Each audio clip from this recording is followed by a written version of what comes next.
मैं गरीब हूँ, अल्लाह के नाम पे कुछ दे दो। हमारे पास कुछ भी नहीं है, चलो मेरे साथ। चाची क्या हुआ? ये लो, इसको ले जाओ। चाची ये आप क्या कह रहे हैं? खुदा के लिए ऐसा ना करें। तुम फिक्र मत करो, चलो मेरे साथ, मैं तुम्हें खुश रखूंगा। एक गांव में जैनब नाम की एक लड़की रहती थी। उसकी उम्र 18 साल थी। जैनब एक यतीम लड़की थी। उसके माँ बाप इस दुनिया में नहीं रहे थे। उनके जाने के बाद उसके पास रहने के लिए कोई अपना घर नहीं बचा था। मजबूर होकर वह अपने चाचा अकरम के घर आ गई, जहां उसे सिर्फ एक छत तो मिल गई मगर अपनापन नहीं। अकरम की उम्र तकरीबन 40 साल थी और वह गांव के चौक में एक छोटी सी किराने की दुकान चलाता था। घर में उसकी बीवी शकीला बेगम भी थी और उनकी एक बेटी आयशा, जो उम्र में जैनब जितनी ही थी। एक ही घर में रहते हुए भी जैनब की जिंदगी बिल्कुल अलग थी। आयशा उस घर की बेटी थी और जैनब उसी घर में रहते हुए भी एक नौकरानी से ज्यादा कुछ नहीं थी। सुबह होती तो शकीला बेगम की तेज आवाज पूरे घर में गूंज उठती। जैनब, अभी तक सो रही हो? नवाबों की तरह पड़ी रहोगी क्या? उठो और काम करो। जैनब घबराकर फौरन उठ जाती। आंखों में नींद और दिल में खौफ लिए वह चुपचाप दुपट्टा संभालती और काम में लग जाती। सहन में झाड़ू देती, बर्तन मांजती, पानी भरती और एक लम्हे के लिए भी उसके हाथ नहीं रुकते। उधर आयशा आराम से चारपाई पर बैठी मोबाइल में मशगूल रहती, कभी हंसती, कभी वीडियो देखती और बीच बीच में हुक्म चलाती। जैनब, पानी ले आओ, मेरे कपड़े इस्त्री करो, जूते भी साफ करना। जैनब हर बार आहिस्ता से जी कहकर सब कुछ करती जाती। न कोई शिकायत, न कोई जवाब। शकीला बेगम दूर से उसे घूरती रहती और सख्त लहजे में कहती, काम ठीक से करना वरना आज खाना नहीं मिलेगा। ये सुनकर जैनब के हाथ और तेज चलने लगते। भूख पहले ही उसे कमजोर कर रही होती और ऊपर से डर उसके दिल को जकड़े रखता। सारा दिन वह यूं ही काम में लगी रहती। न आराम मिलता, न प्यार, बस हुक्म, डांट और खामोशी उसकी जिंदगी बन चुकी थी। शाम ढल रही थी। जैनब सहन में झुकी हुई काम कर रही थी। हाथ थकान से बोझिल थे मगर वह रुकी नहीं। इतने में दरवाजा खुला। अकरम घर वापस आया। दिन भर की मेहनत उसके चेहरे से जाहिर थी। जैनब ने उसे देखा तो फौरन सर झुका लिया और एक तरफ हो गई। अकरम की नजर एक लम्हे के लिए जैनब पर ठहरी। उसके दिल में हमदर्दी आई मगर वह कुछ कह न सका, क्योंकि वह जानता था कि उसकी बीवी शकीला बेगम बहुत तेज और चालाक औरत है। उसके सामने वह कभी खुलकर बात नहीं कर पाता। उसी लम्हे शकीला बेगम तेज कदमों से सामने आ गई। आ गए आप, अपनी लाडली को भी देख लें, वह गुस्से से बोली। सारा दिन सुस्ती करती है, काम कुछ नहीं होता इससे। जैनब खामोश खड़ी रही, सर झुकाए। अकरम ने हल्की आवाज में कहा, काम तो करती है। मगर शकीला बेगम फौरन भड़क गई। आपको तो बस इसकी तरफदारी करनी है, हम इसे मुफ्त में पाल रहे हैं क्या? अकरम फौरन खामोश हो गया। वह अपनी बीवी के आगे बेबस था। न वह बहस कर सकता था, न आवाज उठा सकता था। उसने एक नजर जैनब पर डाली मगर कुछ न कहा और खामोशी से अंदर चला गया। जैनब वहीं खड़ी रह गई, खामोश, अकेली और बिल्कुल बेसहारा। रात हो चुकी थी। घर में सब अपने कमरों में सो चुके थे। जैनब आहिस्ता से सहन के कोने में पड़ी अपनी टूटी सी चारपाई पर आकर लेट गई। पेट खाली था और दिल भरा हुआ। उसने आंखें बंद की मगर नींद नहीं आई। खामोशी में उसके आंसू बहते रहे। सुबह हुई तो अकरम काम के लिए निकल गया। जैनब खामोशी से एक तरफ खड़ी थी। जैसे ही दरवाजा बंद हुआ, शकीला बेगम का लहजा बदल गया। अब खड़ी क्या हो, जाओ अपना काम करो। जैनब डर कर फौरन काम में लग गई। इतने में दरवाजे पर दस्तक हुई। अल्लाह के नाम पर कुछ दे दो। शकीला बेगम तेज कदमों से दरवाजे की तरफ बढ़ी और दरवाजा खोल दिया। दरवाजा खुला तो बाहर एक नौजवान फकीर खड़ा था, फटे पुराने कपड़े मगर नजरें सीधी। वह आहिस्ता से बोला, अल्लाह के नाम पर कुछ दे दो। शकीला बेगम ने सर्द नजरों से उसे देखा। हमारे पास कुछ नहीं है। वह मुड़ने ही लगी थी कि उसकी नजर जैनब पर पड़ी, जो खामोशी से एक तरफ खड़ी थी। उसी वक्त आयशा भी पास आ गई और हल्की सी मुस्कुराहट के साथ बोली, अम्मी बिल्कुल ठीक कह रही हैं आप। शकीला बेगम के चेहरे पर सख्ती आ गई। वह फकीर की तरफ मुड़ी और बेरहमी से बोली, अगर लेना ही है तो इसे ले जाओ। जैनब जैसे सुनकर साकित रह गई। चाची, ये आप क्या कह रही हैं? उसकी आवाज कांप रही थी। वह रोते हुए आगे बढ़ी, खुदा के लिए मेरे साथ ऐसा ना करें। जैनब की आंखों से आंसू बहने लगे मगर शकीला बेगम ने उसकी एक न सुनी। उसने जैनब का हाथ पकड़ा और जबरदस्ती उसे फकीर के हवाले कर दिया। दरवाजा जोर से बंद हो गया और जैनब रोती हुई एक अजनबी के साथ अकेली रह गई। जैनब दरवाजे के बाहर खड़ी रो रही थी, आंखों से आंसू मुसलसल बह रहे थे। फकीर ने आहिस्ता से उसकी तरफ देखा और नरम लहजे में बोला, आप फिक्र ना करें, मैं आपके साथ हूं, घबराने की जरूरत नहीं है। जैनब ने नम आंखों से उसकी तरफ देखा मगर कुछ न बोली। वह आहिस्ता आहिस्ता उसके साथ चलने लगी। गांव पीछे रह गया, रास्ता बदलता गया। कुछ देर बाद वह एक खूबसूरत बड़े से बंगले के सामने रुक गए। जैनब हैरान हो गई। उसने चौंक कर उस लड़के की तरफ देखा मगर वह खामोशी से दरवाजा खोलकर अंदर चला गया। जैनब भी आहिस्ता से उसके पीछे अंदर दाखिल हो गई। अंदर सब कुछ साफ, पुरसुकून और खूबसूरत था। वह अभी हैरानी में ही खड़ी थी कि अंदर से एक बूढ़ी औरत बाहर आई। उसने पहले जैनब को देखा, फिर अपने बेटे की तरफ। ये कौन है बेटा? जैनब खामोश खड़ी सब देख रही थी। उसके दिल में एक ही सवाल था, ये सब क्या है? एक फकीर और इतना बड़ा घर? वह हैरानी और खौफ के दरमियान खड़ी रह गई। बूढ़ी माँ ने हैरानी से पूछा, ये कौन है बेटा? फकीर एक लम्हा खामोश रहा। उसने जैनब की तरफ देखा, फिर आहिस्ता से बोला, अम्मी, ये यतीम है, इसका कोई सहारा नहीं, इसीलिए मैं इसे यहाँ ले आया हूँ। इतना कहकर वह खामोशी से मुड़ा और बंगले से बाहर चला गया। सफिया बेगम कुछ लम्हे वहीं खड़ी रहीं, फिर उनके चेहरे पर नरमी आ गई। उन्होंने जैनब की तरफ देखा और आहिस्ता से कहा, आओ बेटी, अंदर आ जाओ। जैनब खामोशी से उनके साथ अंदर चली गई। वह उसे एक कमरे में ले गई और थोड़ी देर बाद खाना लाकर उसके सामने रख दिया। पहले खाना खा लो बेटी। जैनब ने आहिस्ता आहिस्ता खाना शुरू किया, जैसे कई दिनों बाद उसे सुकून मिला हो। खाने के बाद सफिया बेगम उसके पास बैठ गई। नरमी से बोली, बेटा, ये घर तुम्हारा ही है, अब तुम यहीं रहो। जैनब ने हैरानी से इधर उधर देखा। उसके दिल में एक ही सवाल था, एक फकीर और इतना बड़ा घर। वह कुछ समझ न सकी, बस खामोश बैठी रह गई। शाम ढल चुकी थी। अकरम घर में दाखिल हुआ। उसने इधर उधर नजर दौड़ाई मगर जैनब नजर न आई। वह रुक कर बोला, जैनब कहाँ है? शकीला बेगम ने बेपरवाही से जवाब दिया, मैंने उसे भेज दिया है। अकरम चौंक गया। कहाँ भेज दिया? वह सर्द लहजे में बोली, एक फकीर आया था, उसी के साथ। अकरम के चेहरे का रंग बदल गया। आपने ये क्या कर दिया? वह अकेली लड़की थी।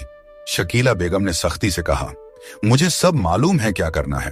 फिर आयशा की तरफ देखकर बोली, मेरे लिए मेरी अपनी बेटी काफी है। अकरम कुछ लम्हे खामोश खड़ा रहा। वह कुछ कहना चाहता था मगर कह न सका। उसके चेहरे पर बेबसी और परेशानी साफ नजर आ रही थी। दूसरी तरफ रात हो चुकी थी। बंगले में खामोशी फैली हुई थी। सफिया बेगम ने नरमी से कहा, बेटा, तुम आराम करो। वह जैनब को साथ लेकर एक कमरे में गई। कमरा साफ सुथरा और पुरसुकून था। उन्होंने आहिस्ता से कहा, बेटा, यहां आराम करो। जैनब खामोशी से बिस्तर पर बैठ गई। सफिया बेगम दरवाजा हल्के से बंद करके चली गई। कमरे में खामोशी छा गई। जैनब इधर उधर देखती रही। उसके जहन में एक ही बात घूम रही थी, इतना बड़ा घर और वह फकीर, यह सब क्या है? वह कुछ समझ न सकी। आहिस्ता आहिस्ता उसकी आंखें बंद होने लगीं और वह वहीं सो गई। जब सुबह हुई तो सफिया बेगम कमरे में आई। बेटा उठो, सुबह हो गई है। जैनब उठकर बाहर आई और सहन में जाकर बैठ गई। कुछ देर बाद सफिया बेगम नाश्ता लेकर आई। ये लो बेटा, नाश्ता कर लो। जैनब खामोशी से नाश्ता करने लगी। नाश्ते के बाद जैनब ने हिम्मत करके पूछा, अम्मा, मुझे कुछ समझ नहीं आ रहा, वो फकीर कौन है और ये बंगला? सफिया बेगम कुछ लम्हे खामोश रहीं, फिर आहिस्ता से बोली, बेटा, मैं भी सब कुछ नहीं जानती। वह एक लम्हा रुकी। वह बस अपना काम करता है, ज्यादा बातें नहीं बताता। उन्होंने नरमी से जैनब की तरफ देखा। तुम फिक्र न करो, वक्त के साथ सब समझ आ जाएगा। जैनब खामोश हो गई मगर उसके दिल में सवाल अब भी बाकी थे। जैनब आहिस्ता आहिस्ता उस घर के कामों में लग गई। वह अक्सर सफिया बेगम से कहती, अम्मा, आप आराम करें, मैं कर लेती हूँ, और फिर खामोशी से काम में मशगूल हो जाती। सफिया बेगम उसे देखती रहती। उनके चेहरे पर नरमी आ जाती मगर जैनब के दिल में सुकून के साथ एक उलझन भी थी। वह जब भी इस बड़े से बंगले को देखती, उसके जहन में वही सवाल उभरता, वह फकीर कौन था और ये सब क्या है? वह कई बार कुछ पूछने का सोचती मगर फिर खुद ही खामोश हो जाती, और इसी खामोशी के साथ वह आहिस्ता आहिस्ता इस नई जिंदगी का हिस्सा बनती गई। दूसरी तरफ घर में आहिस्ता आहिस्ता बातें शुरू होने लगी। शकीला बेगम ने एक दिन कहा, अब आयशा बड़ी हो गई है, उसकी शादी कर देनी चाहिए। अकरम खामोशी से सुनता रहा, फिर आहिस्ता से बोला, अगर कोई अच्छा रिश्ता मिल जाए तो ठीक है। आयशा एक तरफ बैठी थी। उसके चेहरे पर हल्की सी खुशी नजर आ रही थी। चंद ही दिनों बाद पड़ोस से एक रिश्ता आ गया। शकीला बेगम ने जल्दी से हाँ कर दी और घर में शादी की तैयारियां शुरू हो गईं। चंद दिन बाद आयशा की शादी हो गई। घर में सादा सी तैयारी हुई। चंद करीबी लोग जमा हुए और खामोशी से ये रस्म मुकम्मल हो गई। रुखसती का वक्त आया। आयशा की आंखों में आंसू थे। वह एक लम्हे के लिए रुकी, फिर आहिस्ता से अपने घर को देखा और खामोशी से रुखसत हो गई। वह अपने ससुराल चली गई। जिस लड़के से उसकी शादी हुई उसका नाम इमरान था। बज़ाहिर वह ठीक लगता था, नरम लहजा, सीधा सा अंदाज, मगर हकीकत में वह एक लापरवाह और आवारा मिजाज लड़का था और ये बात अभी किसी को मालूम नहीं थी। शादी के कुछ दिन गुजर गए। शुरू में सब ठीक था। आयशा आहिस्ता आहिस्ता अपने नए घर में रहने लगी। घर में इमरान, उसकी माँ रुकैया बेगम और ससुर हाजी सलीम थे, मगर वक्त के साथ रवैये बदलने लगे। रुकैया बेगम अब आयशा को गौर से देखती, फिर एक ठंडी सांस लेकर कहती, तुम्हें घर का काम भी ठीक से नहीं आता। कभी रोटी देखकर कह देती, ये भी कोई पकाने का तरीका है, और कभी धीरे से ये जुमला कह देती, लगता है तुम्हें किसी ने कुछ सिखाया ही नहीं।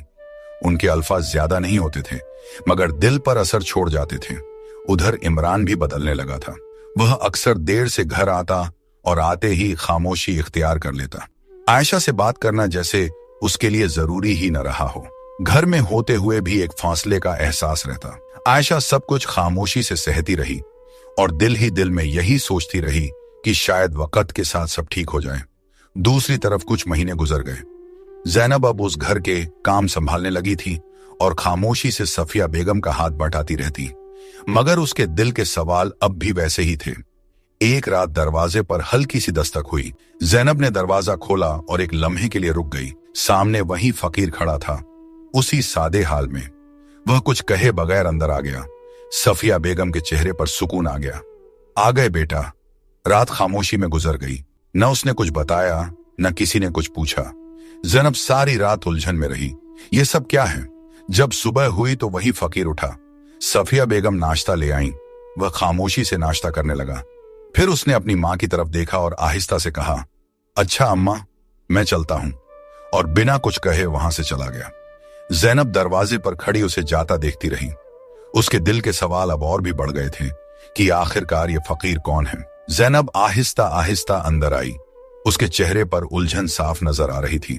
वह सफिया बेगम के पास आकर रुक गई और हिचकिचाते हुए बोली, अम्मा, ये कौन है? सफिया बेगम ने एक लम्हा उसे देखा, फिर नरमी से बोली, बेटा, हर बात का एक वक्त होता है। वह थोड़ी देर रुकी। जब वक्त आएगा तुम्हें सब खुद समझ आ जाएगा।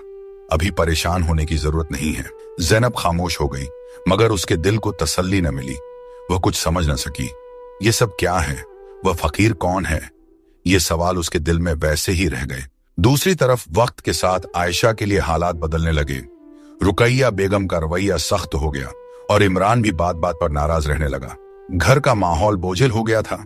आयशा खामोशी से सब सहती रही। एक दिन खाने में नमक कुछ ज्यादा हो गया। बात छोटी सी थी, मगर वहीं खत्म न हुई। रुकैया बेगम ने सख्त लहजे में आयशा को टोक दिया। आयशा घबरा गई। वह आहिस्ता से कुछ कहने लगी, मगर बात बढ़ती चली गई। उसी दौरान इमरान घर आ गया। उसने आते ही बात सुनी और बिना कुछ समझे आयशा पर गुस्सा हो गया। आयशा अपनी सफाई देना चाहती थी, मगर उसने एक न सुनी। गुस्सा उसके काबू में न रहा और उसी गुस्से में उसने आयशा को तलाक दे दी। एक लम्हे में सब कुछ खत्म हो गया। आयशा साखित खड़ी रह गई। आंखों में आंसू थे, मगर अब कुछ बाकी नहीं था। इमरान ने धक्का देकर आयशा को घर से बाहर निकाल दिया। दरवाजा उसके पीछे बंद हो गया। आयशा कुछ लम्हे वहीं खड़ी रह गई। आंखों से आंसू बह रहे थे, मगर अब उसके पास वापस जाने का कोई रास्ता नहीं था। वह आहिस्ता आहिस्ता अपने घर की तरफ चल पड़ी। कुछ देर बाद वह अपने घर पहुंच गई। दरवाजा खुला। शकीला बेगम की नजर उस पर पड़ी तो वह घबरा गई। क्या हुआ? आयशा की आवाज भर आई, अम्मी, मुझे तलाक हो गई। ये सुनते ही शकीला बेगम साखित रह गई। उनकी आंखों में आंसू आ गए। घर में खामोशी छा गई। शाम को जब अकरम घर आया, उसने आयशा को इस हाल में देखा तो परेशान हो गया। बेटी, क्या हुआ? आयशा ने रोते हुए सब कुछ बता दिया। अकरम खामोश हो गया। उसके चेहरे पर फिक्र और बेबसी साफ नजर आ रही थी। उधर शकीला बेगम एक तरफ बैठी थी। उनके दिल में पहली बार पछतावे की चुभन महसूस होने लगी। जब सुबह हुई तो घर का माहौल बोझिल था। अकरम सबसे ज्यादा परेशान था। वह इस सदमे को बर्दाश्त न कर सका। खामोश बैठा था कि अचानक उसने अपने सीने पर हाथ रखा और दर्द से तड़प उठा। आयशा और शकीला बेगम घबराकर उसकी तरफ भागी, मगर वह कुछ न बोल सका। चंद ही लम्हों में वह इस दुनिया से चला गया। आयशा और शकीला बेगम उसे पकड़कर रोती रह गईं। घर में कोहराम मच गया। शोर सुनते ही गांव वाले अकरम के घर में जमा होने लगे। देखते ही देखते घर लोगों से भर गया। हर तरफ खामोशी और अफसोस की फजा थी। लोग आहिस्ता आहिस्ता उसके पास आते और दुआओं में लग जाते। कुछ देर बाद अकरम को सुपुर्द एक खाक कर दिया गया। घर एकदम सुनसान हो गया। चंद दिन गुजर गए। अकरम के जाने के बाद घर में कोई कमाने वाला न रहा। मजबूरी में दुकान भी बेच दी गई। कुछ दिन उसी से गुजारा चलता रहा, मगर वह रकम भी आहिस्ता आहिस्ता खत्म हो गई। अब न कोई सहारा था, न कोई आमदनी। घर के हालात दिन ब दिन खराब होने लगे। शकीला बेगम परेशानी में डूबी रहती। आयशा भी खामोश बैठी रहती। एक दिन शकीला बेगम ने भारी आवाज में कहा, हमसे बहुत बड़ी गलती हो गई। हमने जैनब के साथ अच्छा नहीं किया। आयशा ने सर झुका लिया। दोनों के दिल पर बोझ बढ़ता जा रहा था। उधर गांव वालों ने भी साथ छोड़ दिया था। कोई उनके करीब आने को तैयार न था। सबको मालूम था कि जैनब के साथ क्या हुआ था। शायद यही उनके अपने अमल का नतीजा था। हालात यहां तक पहुंच गए कि उन्हें खाने को भी तरसना पड़ा। दूसरी तरफ कुछ अरसा गुजरने के बाद एक दिन दरवाजा खुला और वही नौजवान घर में दाखिल हुआ, मगर इस बार वह पहले जैसा नहीं था। साफ सुथरे कपड़े और संभला हुआ अंदाज। जैनब उसे देखकर रुक गई। वह पहचान न सकी। इतने में सफिया बेगम आगे बढ़ी। आ गए बेटा? वह हल्के से मुस्कुराया। जी अम्मा, आ गया। जैनब की हैरानी और बढ़ गई। वह आहिस्ता से बोली, आप तो फकीर थे, ये सब क्या है? वह चंद लम्हे खामोश रहा, फिर बैठ गया। आओ बैठो, मैं सब बताता हूं। जैनब उसके सामने बैठ गई। वह धीरे से बोला, आज तक मैंने ये बात किसी को नहीं बताई, लेकिन आज तुम्हें बता रहा हूं, मगर ये बात तुमने किसी को नहीं बतानी। जैनब ने सर हिला दिया। फिर उसने कहा, मेरा नाम शहजाद है। वह एक लम्हा रुका, और मैं खुफिया इदारे ISI का अफसर हूं। जैनब हैरानी से उसे देखती रह गई। वह आगे बोला, मैं एक मिशन पर था जिसके लिए मुझे फकीर का रूप इख्तियार करना पड़ा। कई महीनों से इसी काम में था और अब मेरा मिशन मुकम्मल हो चुका है। फिर उसने संजीदगी से कहा, लोगों की नजर में मैं फकीर था, मगर हकीकत कुछ और है। वह चंद लम्हे जैनब को देखता रहा, फिर आहिस्ता से बोला, मैं तुम्हें यहां यूं ही नहीं लाया था। जैनब खामोश रही। मैं चाहता हूं कि अब हम अपनी नई जिंदगी शुरू करें। फिर उसने नरमी से कहा, मैं तुमसे शादी करना चाहता हूं, क्या तुम राजी हो? जैनब ने कुछ न कहा, बस हल्की सी मुस्कुराहट उसके लबों पर आ गई और उसी मुस्कुराहट में उसकी रजा शामिल थी। चंद दिनों बाद उनकी शादी धूमधाम से हुई। घर में रोशनियों की बहार थी। रिश्तेदार और मेहमान खुशी में शरीक थे। जैनब के चेहरे पर सुकून और खुशी साफ नजर आ रही थी। वह बार बार दिल ही दिल में शुक्र अदा करती। शहजाद भी उसका हर तरह ख्याल रखता। वक्त गुजरता गया और दोनों खुशी से जिंदगी गुजारने लगे। एक दिन शहजाद ने मुस्कुराकर कहा, चलो आज शहर घूमने चलते हैं। जैनब ने हल्की सी मुस्कुराहट के साथ हाँ कर दी। दोनों गाड़ी में बैठे और शहर की तरफ निकल गए। रास्ते भर जैनब बाहर देखती रही, जैसे नई जिंदगी को महसूस कर रही हो। कुछ देर बाद शहजाद ने गाड़ी एक जगह रोकी। चलो यहां कुछ खा लेते हैं। दोनों गाड़ी से उतरे। जैसे ही आगे बढ़े जैनब के कदम अचानक रुक गए। उसकी नजर सामने पड़ी। फुटपाथ के किनारे दो औरतें बैठी थीं, पुराने कपड़े और हाथ में कटोरा। वह भीख मांग रही थीं। जैनब की सांस रुक सी गई। वह पहचान चुकी थी। वह उसकी चाची और आयशा थीं। वह आहिस्ता आहिस्ता उनकी तरफ बढ़ी, आंखों में हैरानी और दिल में बेशुमार सवाल। चाची, आप यहां? शकीला बेगम ने सर उठाया। पहले तो वह पहचान न सकी, फिर जैसे ही नजर ठहरी वह चौंक गई। जैनब, तुम? उनकी आवाज कांप गई। तुम जिंदा हो? जैनब ने पुरसुकून लहजे में कहा। जी मैं जैनब ही हूं। फिर उसने शहजाद की तरफ इशारा किया, और जिसके हवाले आपने मुझे किया था वो यही है। ये सुनते ही शकीला बेगम की आंखों में आंसू आ गए। वह कांपती हुई आवाज में बोली, बेटा हमें माफ कर दो, हमसे बहुत बड़ी गलती हो गई। आयशा भी सर झुकाए बैठी थी। जैनब कुछ लम्हे खामोश रही, फिर आहिस्ता से बोली, आप माफी के काबिल तो नहीं थी, मगर अल्लाह की रजा के लिए मैं आपको माफ करती हूँ। उसने चंद नोट निकाले और उनके कटोरे में रख दिए, फिर खामोशी से मुड़ गई। शहजाद उसके साथ था। दोनों आगे बढ़े और एक रेस्टोरेंट में दाखिल हो गए। टेबल पर बैठकर खाना मंगवाया। कुछ लम्हे खामोशी रही, फिर शहजाद ने आहिस्ता से पूछा, ये वही है? जैनब ने सर हिलाया। हाँ वही। शहजाद खामोश हो गया और जैनब ने एक गहरी सांस ली, जैसे माँ जी का बोझ वहीं छोड़ आई हो। और यूं उनकी जिंदगी एक नई रोशनी के साथ आगे बढ़ गई। इंसान जो दूसरों के साथ करता है वही एक दिन उसके सामने आता है, इसलिए हमेशा रहम और अच्छाई का रास्ता इख्तियार करें। अगर आपको यह कहानी पसंद आई हो तो चैनल को सब्सक्राइब करें। फिर मिलते हैं अगली कहानी में।